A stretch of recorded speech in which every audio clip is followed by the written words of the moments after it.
Hello there. Happy Groundhog's Day. I told you I'd be back, and here I am, like the groundhog of hemp. I'm gonna step outside.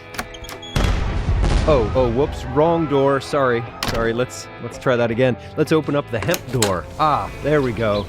I'm not here to predict the future. I'm just gonna report on what I see. And yeah, I see a shadow. Is it my shadow? No. Shadow in the world, and maybe you see it too. Are there dark times ahead? For hemp, maybe. For the world, maybe. But the shadow only reaches out so far, and the good news is there is light on the other side of that shadow. What am I even talking about? Well, on today's show, I'm going to tell you all about a hearing that I attended in Harrisburg on January 15th, just a few weeks ago. It was a hearing for lawmakers to be brought up to speed on the hemp industry, and it was a riot, a real dog and pony show. But before we get into all that, hi there. This is the Lancaster Farming Industrial Hemp Podcast. My name is Eric Harlock, and I am happy to be back here with you in 2026 with a new season of shows for you. I thought this would be a good place to reintroduce myself and the show. I'm Eric Harlock. I make the show. I've been doing this for a while. I started this back in 2018. So, the show is about hemp as an agricultural and industrial crop. Fiber, grain, feed, the raw material of our consumer goods. Or what could be the raw material of our consumer goods, because this industry is in its infancy, and I have a front row seat to watch it develop. This show is about the part of the plant that you can make things from. It's about agriculture. It's a witness to the birth of an industry. From the beginning, this podcast has focused on the people trying to build something real. Farmers, processors, researchers, builders, manufacturers, people who are in this space, passionate people working on supply chains, materials, infrastructure. The core belief of this show is that words matter. Language shapes policy, policy shapes markets, and markets shape what farmers can actually do. I listened to a podcast called Beyond the Baja. It's made by a guy named Aaron Furman. And just a few weeks ago, I heard him say, and I quote, "At some point, words start to move money. And once words move money, they start to move policy. And once they move policy, they start to move power." And we've been watching this happen in real time here in America. When one word is asked to carry too many meanings, confusion isn't neutral. It changes who benefits and who gets the short end of the stick. Since the early days of the show, I have had these two main questions that sort of guide me. The first one is, does the marijuana stigma matter in hemp? And the second is, how do farmers avoid getting the short end of the stick as this industry develops? I think these have been good questions all along, maybe a little naive, but definitely worth asking. As I've watched this industry develop, it's become very clear that this isn't really about stigma. It's about definition. We thought hemp was coming back to America as a crop, a commodity crop. But it didn't. It came back as a chemical threshold. It came back defined by marijuana from the get-go. So, of course, the center of gravity shifted away from fiber and grain and toward flower and chemistry. That's where the money is. And I guess in the stick metaphor, the money is the long end of the stick, right? And it certainly didn't go to farmers. Now, you know I'm a simpleton. Or maybe you didn't know that, but I am. I like things to be simple. I think things should be simpler than we make them out to be. And I keep coming back to something simple. Hey, let's let hemp just be hemp. All right? Yeah, hemp isn't magic. It's useful. It's old. It's been broken, but it still has the potential to show what agriculture can do when it's allowed to function as agriculture again. For me, hemp is a symbol of something bigger. Long timelines, material systems, making real things in the real world. Instead, we let the allure of short-term profit decide what the word hemp means. And so maybe this is where my idea of determinate optimism comes in. Not optimism as a feeling, not optimism as hope per se. Determinate optimism is choosing to act as if the future matters, even when there are no guarantees. It's long-term thinking in a short-term culture. It's the belief that what we build now affects people who can't vote yet, our kids, our grandkids, our great-grandkids. I want future generations to inherit blue skies, healthy forests, clean oceans, healthy soil, healthy food grown outdoors in the sunshine. Or at least I want them to inherit systems that are resilient enough to handle the changes that are coming. I've noticed something about how this work feels. When I cover the people who are actually building that future, planting, processing, experimenting, failing, trying again, I feel grateful. That gratitude feeds optimism. That optimism shapes what I pay attention to. And what I pay attention to becomes this show. So this podcast isn't neutral, and it isn't cynical. It's deliberately focused on the builders, which brings me back to the shadow. This episode is about the shadow, about what I saw at the farm show hearing, and about what happens when definitions get stretched too far and systems start to wobble. So later on in this show, we're going to go to that hearing. I'm going to take you there. And then after the hearing, if you could stick around, especially you governors, lawmakers, policy people, I would like to address you directly. So we've got a lot going on today, and before we get into it, I just want to say this out loud. This show exists to keep the language honest, to follow the people doing the work, and to stay determinately optimistic about what agriculture can still build. That's what this podcast is, and that's why I keep making it.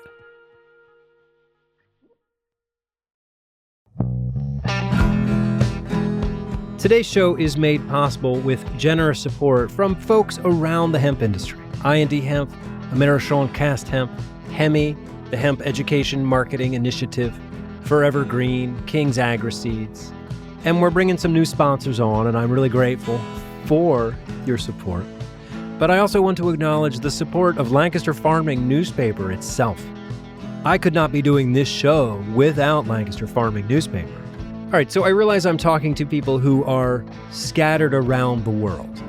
Okay, you're not in Lancaster County, Pennsylvania. You're not even in Pennsylvania. Although some of you are, and yo, what up? Happy Groundhog's Day.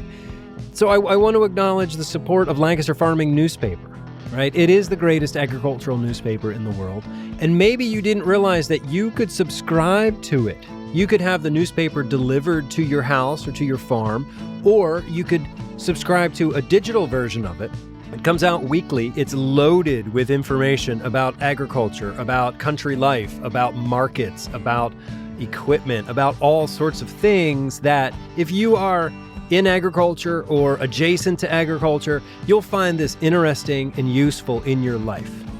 All right, so I just want to throw that out there that this show is made possible with support from Lancaster Farming newspaper, the greatest agricultural newspaper in the world.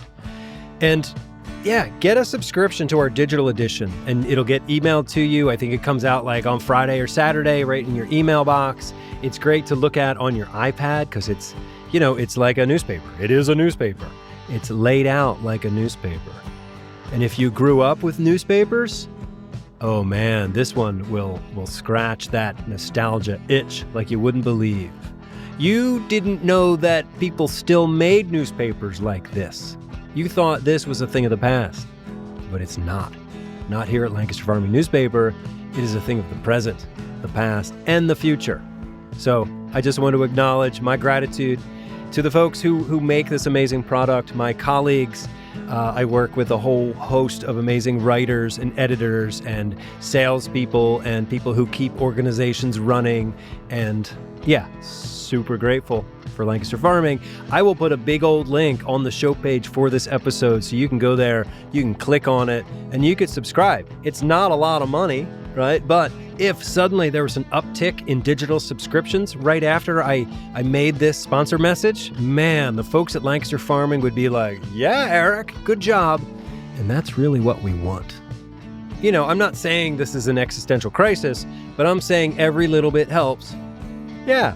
So if you love this podcast, if you have been with me for a long time here on the show, check out Lancaster Farming. It would mean a lot to me if you showed them some support, because we listen to this for free, which is cool. I love podcasts for that. It's such a great medium. I am a podcast listener myself. I listened to podcasts for years and years before I started making one. This is the longest sponsor message ever. Anyway, click on the links on the show page at lancasterfarming.com. Let's get on with the show.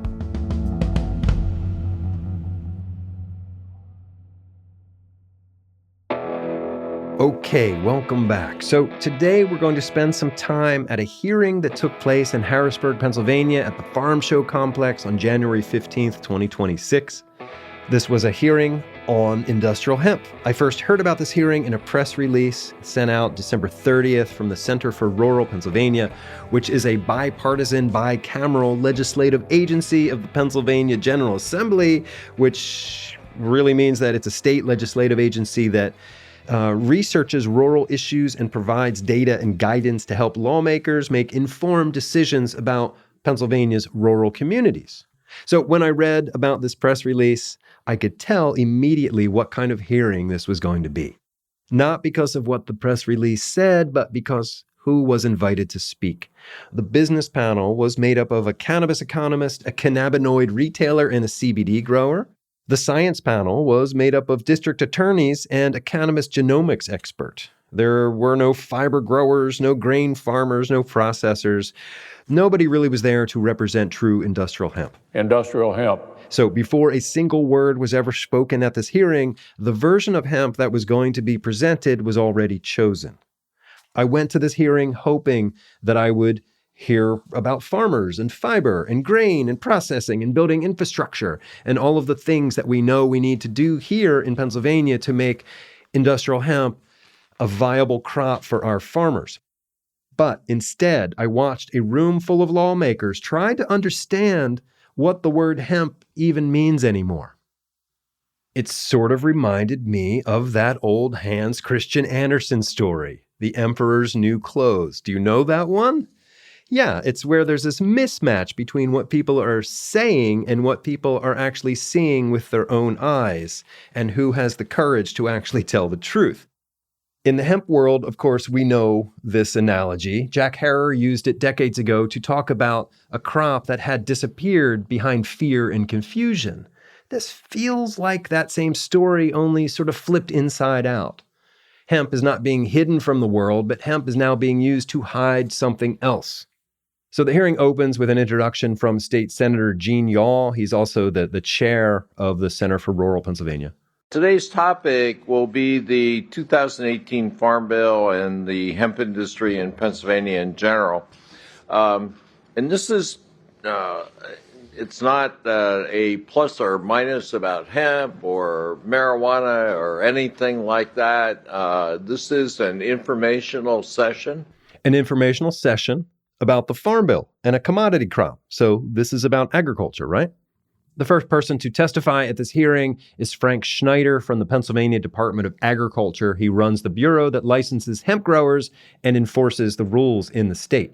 Hemp was an important early cash crop for Pennsylvania agriculture, with the plant fibers and stalks being a feedstock for products like rope, canvas, and clothing.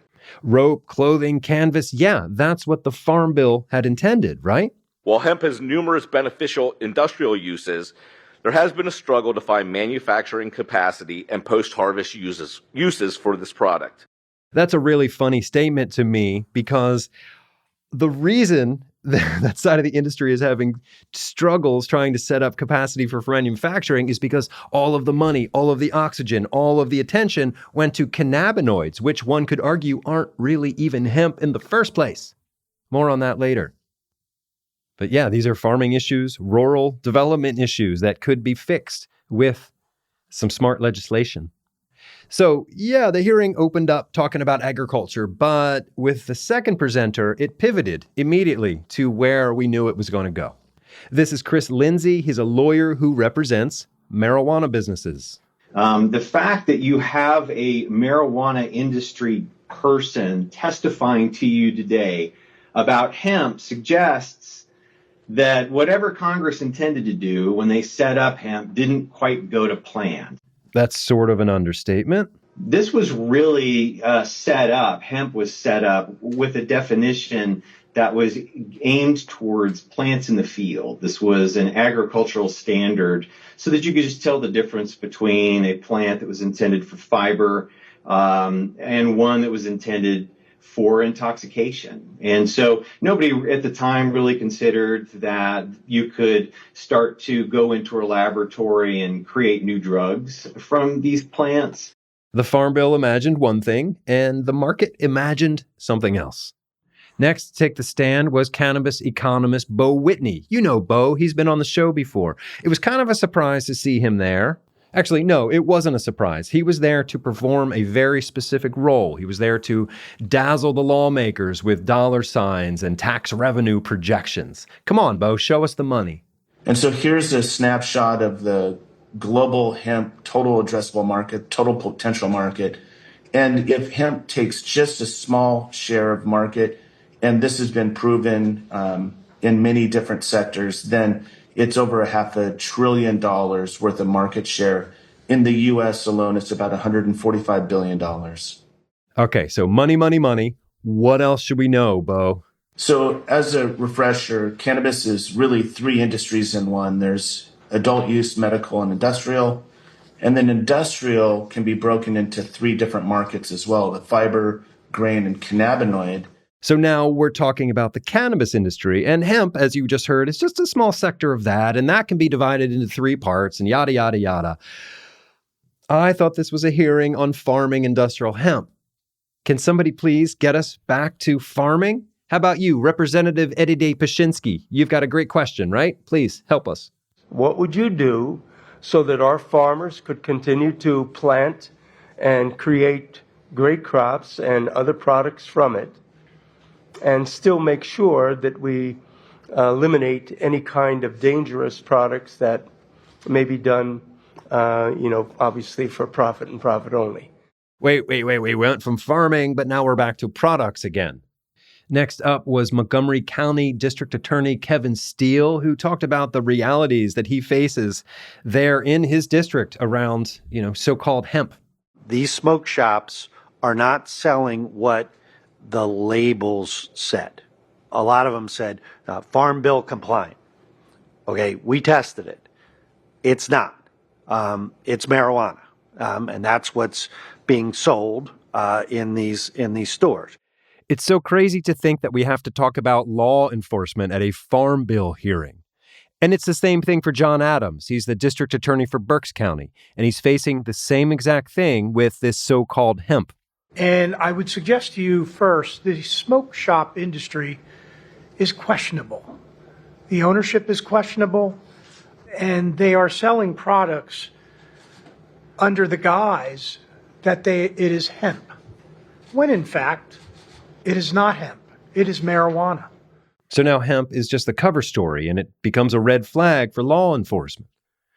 Next up is cannabis scientist Kevin McKernan. He studies cannabis genomics and testing. My comments are really related to human consumption. I don't think what I have to say today is really related to the fiber. That should be regulated differently because that has different properties and different uses. Fiber's not the problem, but one of the problems is synthetic intoxicating cannabinoids. All right, so when you see Delta 8 and Delta 10 and HHC or THCP, those are synthetics that are being sprayed on the plant or put into vape cartridges. Why would we even call that hemp? This is basically a mirage. They are using the hemp industry as a front to sell cannabis flower across state lines to anyone who has a credit card. There, he just said it out loud. The emperor is naked. All right, so by now the hearing is about 2/3 of the way over, but we still need to hear from the local business community. And first we hear from Jake Sittler, president of the Pennsylvania Hemp and Cannabis Guild and owner of a lifestyle cafe in Lancaster County that, among other things, makes and sells intoxicating THC beverages. Jake was on this podcast back in 2019 a couple of times, I think. He was working with disgraced Tour de France cyclist Floyd Landis. Back then, the two were working together, and they contracted over 50 Pennsylvania farmers to grow a boatload of CBD flower. Jake had been in a severe cycling accident, and when he discovered cannabinoid therapy, his life completely changed. Instead of opioids, which is the only alternative that I would have been given for an orthopedic surgery, 2018 Farm Bill presented cannabinoids. At that moment, I threw my entire life into this industry. So for Jake, hemp was a gateway into cannabinoid therapy, but hemp doesn't mean fiber or grain, it means flower for Jake.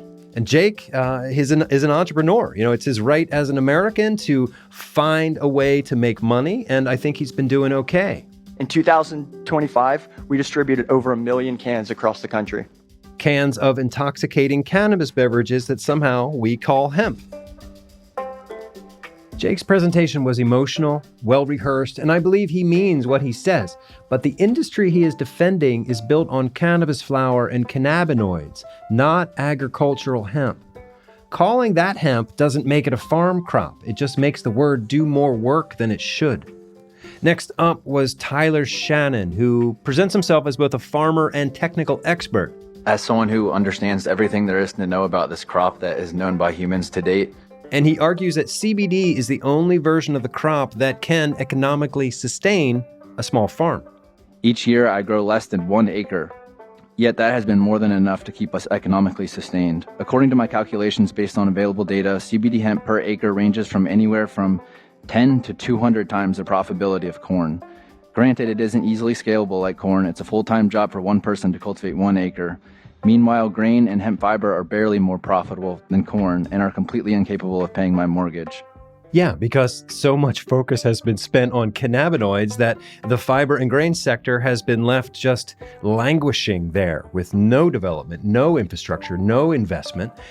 And I think the vision of industrial hemp at scale is big agriculture, big acreage, not small plots.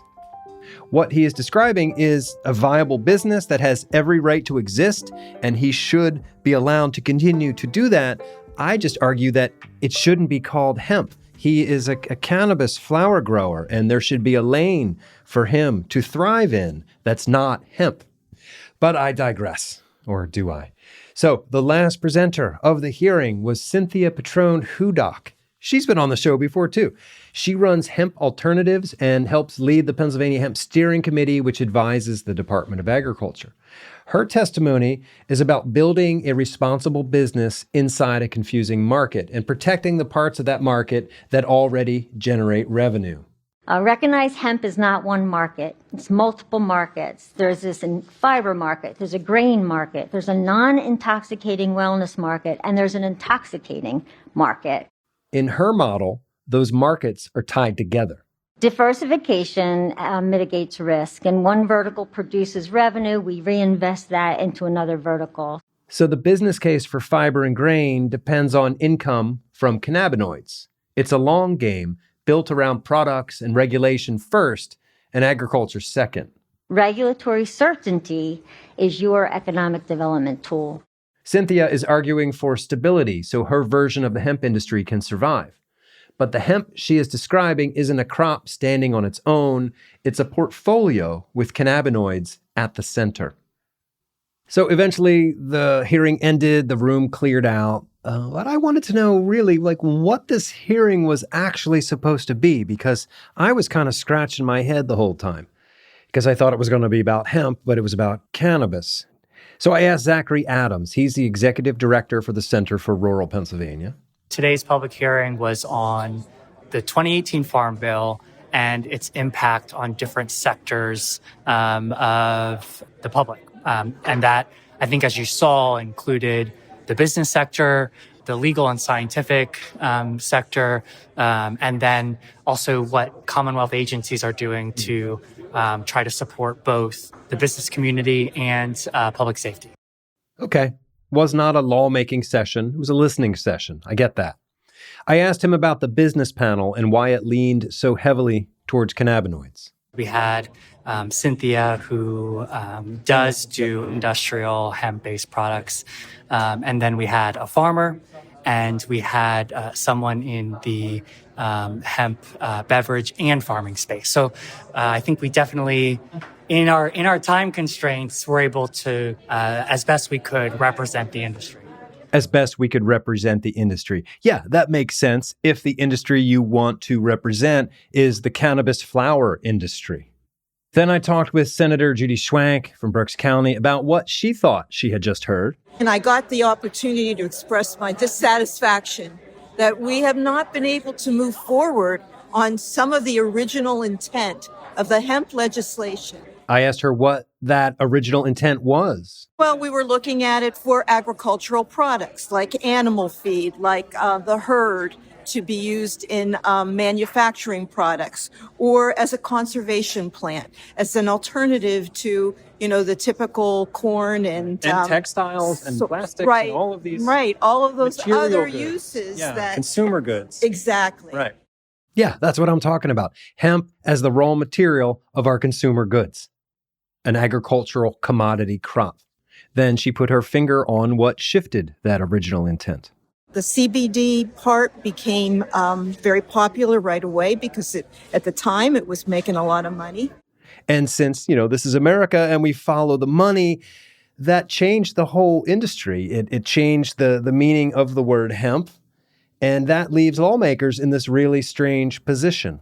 Do you think all of the talk about the money around the cannabinoid markets, does that sort of muddy the waters for lawmakers and the public as to what hemp is and what it could be? I don't think people ever truly understood what hemp was all about and the full spectrum of the plant. It's very hard to define. Hard to define, even harder to regulate. Zachary Adams says the hearing was meant to show lawmakers the hemp industry as it exists. Senator Schwank says it drifted from what hemp was supposed to be. Between those two statements is the story that unfolded in that room, a crop that was legalized for agriculture and a market that grew faster than the definition. So where does that leave hemp in Pennsylvania? Well, I have a couple ideas.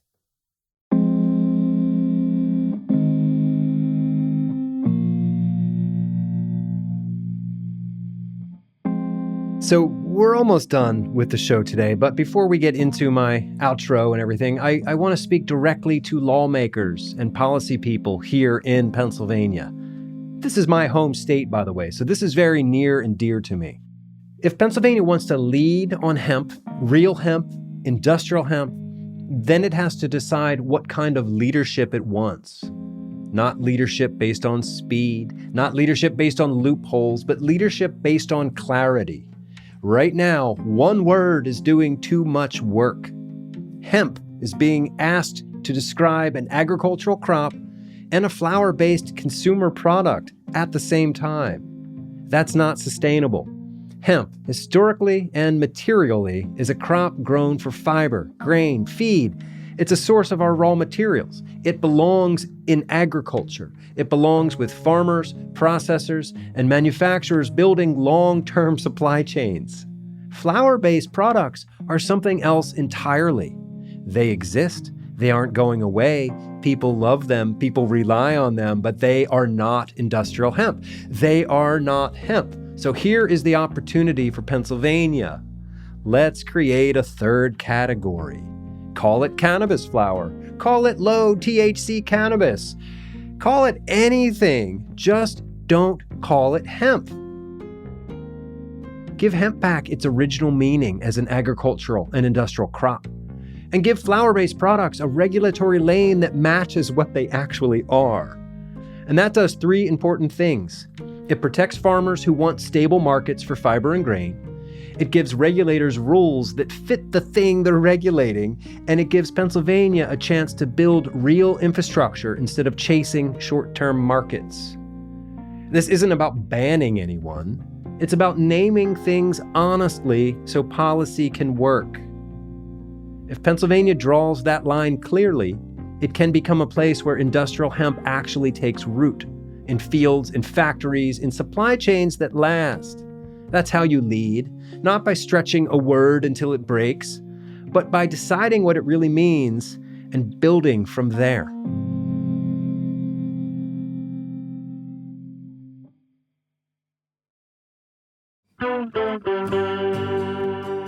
All right, right. Well, that just about does it for me. Thank you for tuning back in to the first episode of the new season of the Lancaster Farming Industrial Hemp Podcast. So I want to tell you now that I've got a lot of cool things coming up. I have been busy interviewing people over the past month, and I'm not done yet. I'm going to continue doing this work. But some things to look forward to. Over the next few weeks, we are going to hear my conversations with Chris Fonts. He is the founder of High Spirits Beverage and Trojan Horse Cannabis. We're going to talk to Laura Sullivan. She is a hemp farmer, a fiber artist, and an extension agent up there at the University of Vermont. We're going to talk to Kaya Kuhl. She is an architect and a professor, and she is going to be my guide in the world of bio-based building materials this year. We're going to be talking to the guys from Commonwealth Denim, which, if you're not aware of this story, this is a Pennsylvania-based company that is making denim jeans, 100% hemp denim jeans here in Pennsylvania. So that's exciting. We're going to be following a lot of these stories, a lot of these themes throughout the year. Local fiber manufacturing. We're going to be learning about bio-based building materials. We'll be talking policy, I'm sure. I had a call with Jeff Whaling from the National Hemp Association. We're going to talk about the changes in Washington and what we can look forward to, what we should be afraid of, what's going to happen. And also, there's a lot of great educational events coming up. And later this week, like in a couple of days, I'm going to publish episode 2 of the season, and it's going to be all about these educational events. So we're looking at Cornell, UVM, the Hemp Feed Coalition has educational events, and we're going to check in with Morris Beagle to learn how the NOCO event has evolved into the Industrial Hemp International event. So much to look forward to on this new season, season 9 of the Lancaster Farming Industrial Hemp Podcast. And I have some exciting news too to share with you, but not yet. But I will hint a little bit that we're going places this year.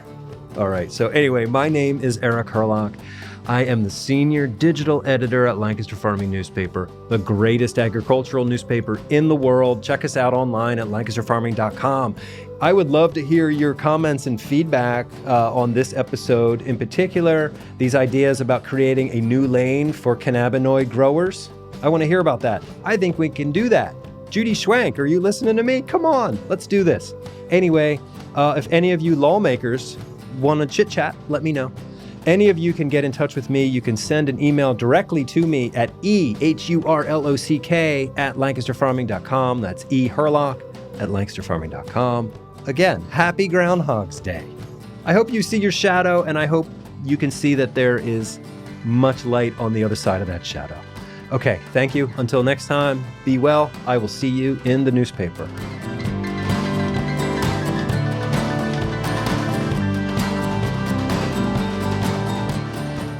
This episode of The Hemp Show was written, recorded, and produced by Eric Herlock. Mixing and mastering by Justin Berger. Music by Eric Herlock, with additional music from Blue Dot Sessions. The Hemp Show is copyright 2026 by Lancaster Farming Newspaper, part of the Steinman Communications family.